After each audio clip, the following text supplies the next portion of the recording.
First of all, I want to thank y'all for letting me come and speak to you this morning. This is a story. It took me over 25 years to be able to sit down and talk about my situation and talk about where I came from and what I had to overcome to get to where I am today. For how many of you really remember me for playing at Auburn? There's one. All right. I'm going to start off a little different than from the talks I've done before, and this was since doing these, it's an opportunity to talk about what I accomplished. And for those that are not aware of it, I was the first All-American punter ever at Auburn University. I was voted to the team of the century of the first 100 years of Auburn football. I made All-SEC. I was drafted in the NFL, the first punter taken in 1986. I led the nation 1985 in net punting. I still hold a number of records at Auburn. One of them is the all-time leading punter at Auburn University. And there's a few more that are on the list. And what's ironic to the whole scenario is the fact that whenever I was born, my leg stopped at the ankle. My foot was folded in half, twisted 90 degrees, and folded to the backside of my shin. They gave me a 10% chance of ever walking. And of that 10%, if I did walk, I would be walking with an aid or a limp or some serious disability. And that was a pretty overwhelming situation at the time of my birth, obviously. My dad dropped my mom off at the hospital the day that she went into labor. He didn't show up for 5 days later. She told him the situation, that I was born with a severe handicap and that I might not ever be able to walk. And his comment to her at that time was, well, Lewis is not coming home with us. My dad died when I was 5. I can't tell you much about him other than the stories I've been told. And I cover some of those in the book. My brothers were 15 years older than I was. So at the age of 5, they were already out on their own. So I pretty much grew up without any father figure. The first 5 years was nothing but surgeries. I had 4 major operations. There's about a 14-inch scar on the back of my leg. It runs from about mid-calf all the way to my heel, and from the bottom of my heel all the way to almost to my toes. Those 4 surgeries resulted in cast, different configurations. Most of the time it was all the way up to my hip. My birth defect was called a club foot or club feet. Both of them were actually affected. It's just my left one wasn't as bad. However, most people think club feet are just feet that are turned inward. But there's degrees, and mine was probably the most severe. The doctors that did the surgeries were not orthopedic surgeons. And I grew up as the son of cotton mill workers.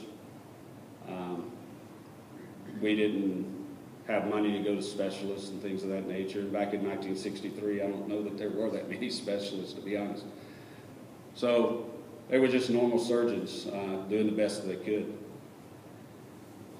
I played sports, but mainly it was baseball. And the reason I played baseball is because I could get away with it. I couldn't run very well. When I did run, I usually ended up with spraining an ankle, twisting an ankle. Spent more times in ace bandages and air cast than anybody really needs to be. I even had to play different because running bases, I had to plant with my left leg whenever I turned bases. The first time I tried planting with my right leg, it gave away. I tried out for football 3 different times, 8th grade, 9th grade, 10th grade. All 3 of them ended with an injury to my right leg. The doctors were having fits. The comment that I got one time was, "Lois, you don't really need to be trying to do this, because if you ever break that leg, it might not heal." That's a scary thing to be telling a 13, 14-year-old kid, right? Well, I tried it one more time my 10th grade year, and that one ended severely. My ankle popped when I planted. I ended up in a cast. I actually had to sit down with the coach and tell him I just can't do this no more. The pain is excruciating. So I became a football manager. And for the 10th grade, 11th grade year, I managed football, carried water bottles, chin straps, blocking dummies. And in its 2 years, I started picking up a football. And I'm here to tell you, I don't know why I kept kicking a football either, because when I kicked it, it hurt. It was just excruciating pain, but for some reason, I just kept kicking it. So my senior year in high school, I asked him, could I just punt? He gave me that opportunity, made an exception, and allowed me just to punt for the football team. I made All-State, believe it or not, but I wasn't recruited. I was a baseball player, and I hate to say it, I was a pretty good one. Didn't run very well, wasn't going to be stealing bases, but I batted over 400 for 3 straight years. I never lost a game pitching, and I was throwing almost 90 miles an hour. I had opportunities for scholarships, and I thought that was my opportunity to a better life, the way to get my education. No one in my family has ever been to college except me. I was the first to attend a university or a college or a higher education. So I thought I was going to get a chance playing baseball. My senior year, spring 1981, pitching the state championship game. Lord behold, halfway through that game, I throw a fastball and my shoulder pops. So what I loved and what I thought was going to be my way out became a challenge in itself. Had it evaluated, they tell me it's a rotator cuff. Now, I can't even express to you today how I felt whenever that was told to me, because that was one thing I did understand. My baseball pitching career was over. So I said, well, you know, I'm still going to school. I'm going to find a way. I borrowed money. I applied for Pell Grants. I did everything I could do to get enough money, and I enrolled in Auburn because it was 25 miles down the road. I show up for the summer quarter. I'm in the auditorium. It must be 5,000, 6,000. It looked like it was just tons of people there. And this lady at the front calls the order to the orientation, and the first thing she says is there Louis Colbert in here? Of course, I'm trying to figure out why I'm being called out first day in orientation. She goes, I got a note for you. I walk down the steps, and I get the note, and I'm walking back up the steps, and about halfway up in the steps, I just stop. It's a note from Pat Dye, wanting to see me. And the way he found out about it is because a friend of mine was at a family reunion, happened to say something to Ray Scott of Bassmasters, who was a friend of Coach Dye's, and he got the information a little wrong. I was about 10 foot tall. I could run a 3 flat 40, and I could run a football 100 yards. So I go and meet with him. We talk. We get things straight in that regards. And he goes, well, I'll tell you what, I still want you to walk on. Wow. How ironic. This book that I did, Pat Dye wrote the foreword to the book. And probably without him doing the foreword to that book, I would have never done the book. 25 years Well, growing up with a handicap was extremely difficult. Kids were awful. The reason I finally decided to do this book was the fact that I had a brush with my own mortality a few years ago and I almost died from pneumonia. And at that point I started questioning, what kind of difference have I made in this life? What have I done? What have I been able to accomplish? How many people have I helped? I mean, the list goes on and on and on. And there's one thing that I wanted to make sure happened coming out of this book is I was able to help young kids in similar situations, whether it's dealing with physical handicaps, whether it's dealing with tough times at home. I've been through both. I've come out almost all right, but I'm here to tell you it's not an easy road. I want to make a difference. I want to affect some people's lives in a positive way, and you never know when you do. And a perfect example is Coach Dye. I never had a father figure, but once I got to Auburn, I developed one, unbeknownst to him. But he guided me and kept me in the right direction to accomplish a lot of things. And August of 1982, he called me into his office 1 year. I walked on in 81. And after 1 year, he called me in his office and offered me a scholarship. So I wound up paying for 1 year's school and then getting a scholarship and going from there. You have people like Bo Jackson. Some of us were over talking just a little while ago. That guy is absolutely probably the reason that I got to the level that I got to. Not as an athlete, but as a human being and a person. And watching him perform made me try to get to a different level or to a higher level, maybe work harder. I remember my first Alabama-Auburn game. I walk into that stadium and I'm here to tell you I was scared to death. I am not ashamed to say it. And if you've ever been to one, you can appreciate what I'm talking about. And then just imagine walking out there on that field. And then imagine walking out on that field as a punter, 15 yards away from everybody else, standing alone, everybody watching you, and you can't make a mistake, because if you do, everybody's going to know it. And you think about 1982 is when we broke the winning streak that Alabama was beating us for 8, 9 years, almost 10. And the only thing I could hear is when I hit the field was punt, Auburn, punt. That goes back to 1972 when we were screaming punt, Bama punt, when he blocked 2 punts for touchdowns. I guess my up back, Dennis Collier, saw the fright on my face, and he turned around amongst all that noise, and that noise went away. From that day forward, I can pinpoint is from that day forward, it changed my punting career forever. And he turned around and he looked at me on the football field and said, "Lewis, punt like you've been punting all year long. There ain't nobody getting by me."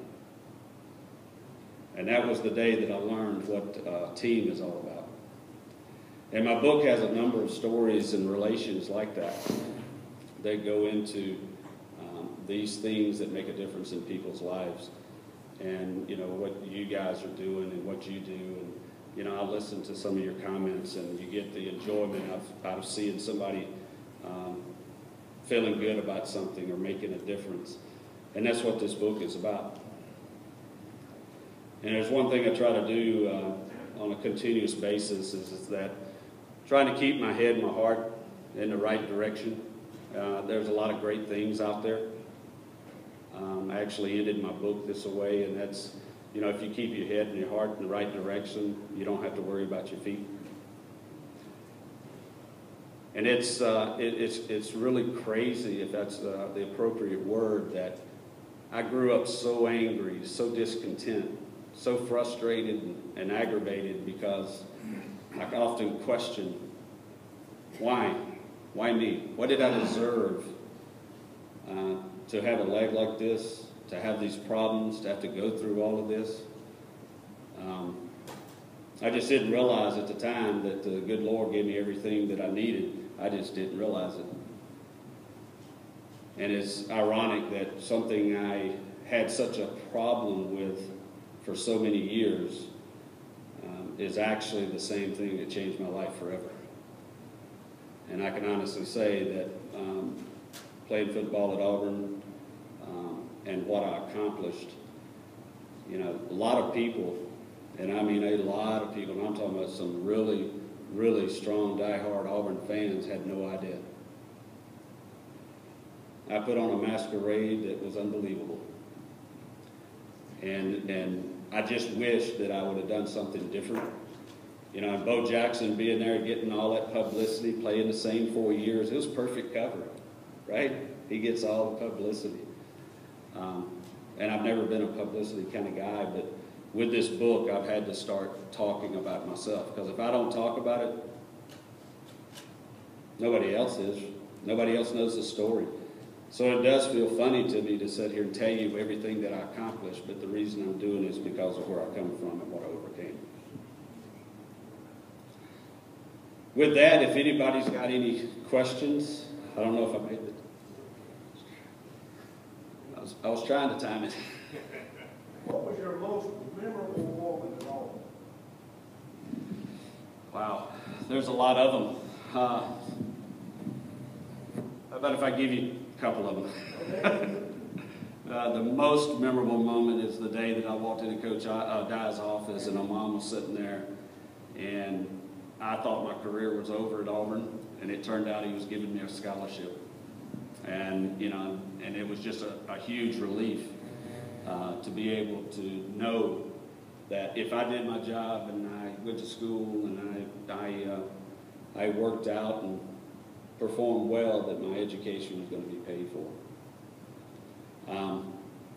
Another one is Alabama-Auburn game 1983 is the year that the thunderstorms were happening, raining, I mean, just unreal. I've never been in a game of any kind that was like that. Lightning, they were calling for tornadoes, telling people to leave the stands. They need to get out of here, and nobody left.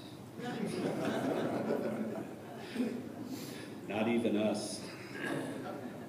And it was getting late in the game. The game's always close. We're going in on the 35, 30-yard line. Coach Dye calls for a field goal. We take the field, or should I say Del Greco takes the field, and the field goal team, they get out there, and you know, there's a little confusion. He changes his mind and says, nope, we're going to punt it. Oh, and by the way, we're going to take a delayed game. Now, mind you, that football's laying out there on that football field the whole time, getting soaking wet. So we take the field. I'm looking left, I'm looking right, I'm looking at the defenders, I'm trying to figure out which way they're coming, because if they're coming from the left, I'm going to the right. If they're coming from the right, I'm going to the left. They're not going to get it. I look to the right, all of a sudden I caught movement and I snapped my head back and that football's halfway to me. I just turned and reacted, and I to this day, I don't know how I caught it. Honestly, I don't, but that ball stuck to my hand like it was glue. I took a step and I punted that football with everything I had. It takes off, it's flying down the field. It starts turning to the right. It lands on the 5-yard line and goes out of bounds. Now, to everybody in the stands, that looked great. To me, I was hyperventilating on the sideline. Because if I'd have missed that snap,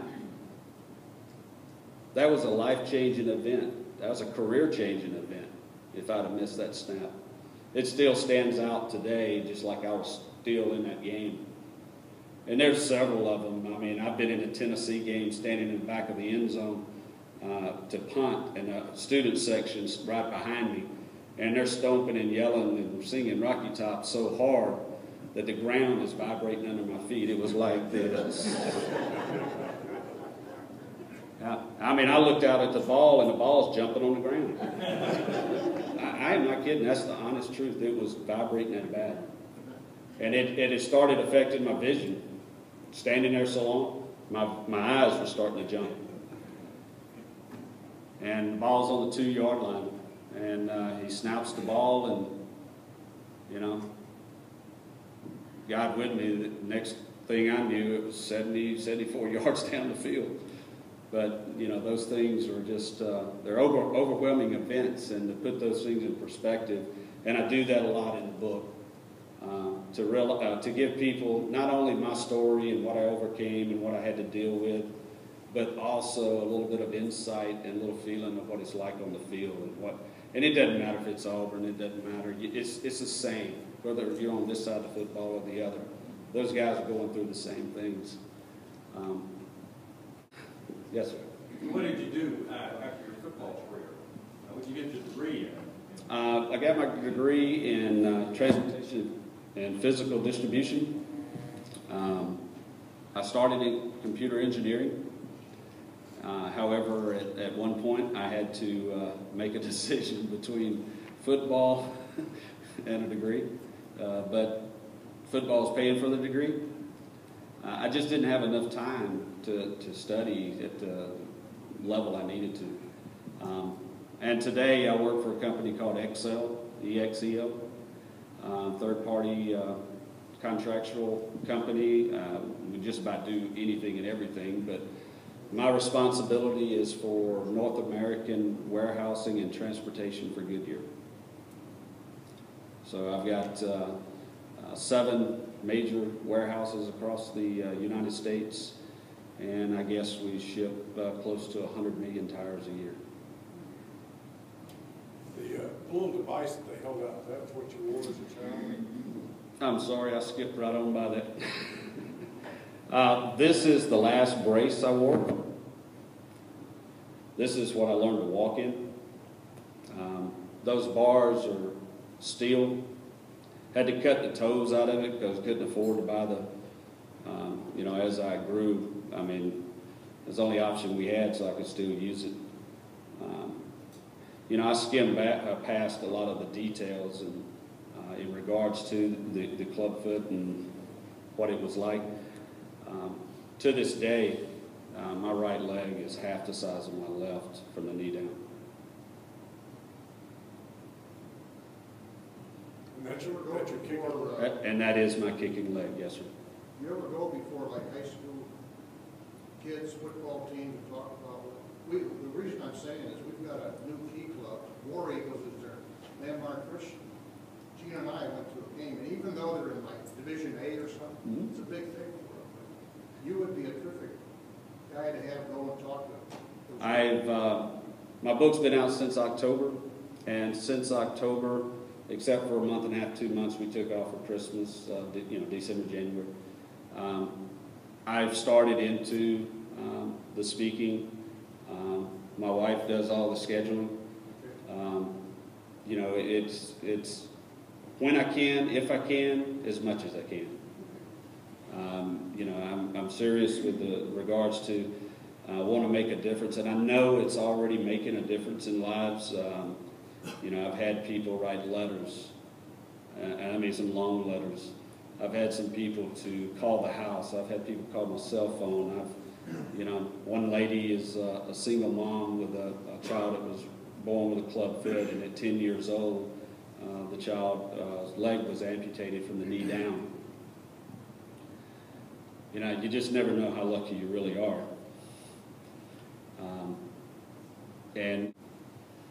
But I can see where it happens, circulation and that kind of stuff, because, I mean, my toes, the top of my foot, I mean, you know, sometimes I can scratch on it and it's like, I feel the pressure, but I don't feel anything else. So, you know, it's a fine line, and I'm so lucky to have made it through all of that. Really am. But if this isn't a story of divine intervention, I don't know what it was or what is. I mean, I really don't, and I just wished I'd have been smart enough to pay attention a long time ago. You have an electronic edition of your book? Not yet. Not yet. Thank you. Lewis, did you play, how many years did you play pro? 4. 4? Who Oh, won? Kansas City Chiefs.